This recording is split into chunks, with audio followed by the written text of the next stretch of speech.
மேற்கு தென்மேற்கு திசையில் நகர்ந்து தெற்கு ஆந்திரா வட தமிழ்நாடு கடற்கரைக்கு அருகே நிலவி வருவதாக இந்திய வானிலை ஆய்வு மையம் கூறியுள்ளது. இந்த ஆழ்ந்த காற்றழுத்த தாழ்வு பகுதியின் சுழற்சி கடல் மட்டத்திலிருந்து 3.1 கிலோமீட்டர் தொலைவிற்கு பரவி இருப்பதாகவும் இது மேற்கு தென்மேற்கு திசையில் நகர்ந்து நாளை வட தமிழ்நாடு தெற்கு ஆந்திர கடலோர பகுதிகளை நோக்கி நகரலாம் என்றும் கணிக்கப்பட்டுள்ளது.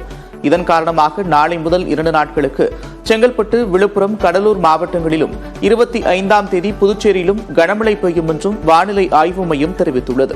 சென்னை மற்றும் புறநகர் பகுதிகளில் மிதமான மழை பெய்யக்கூடும் என்றும் தெரிவிக்கப்பட்டுள்ளது.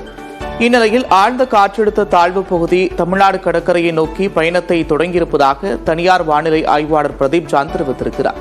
புதன்கிழமை இரவு அல்லது வியாழக்கிழமை காலை முதல் சென்னை, திருவள்ளூர், காஞ்சிபுரம், செங்கல்பட்டு மற்றும் தமிழ்நாடு கடலோர மாவட்டங்களில் மழை தொடங்கும் என்றும் 2 நாட்களுக்கு அந்த மாவட்டங்களில் மழை நீடிக்கும் என்றும் தெரிவித்திருக்கிறார்.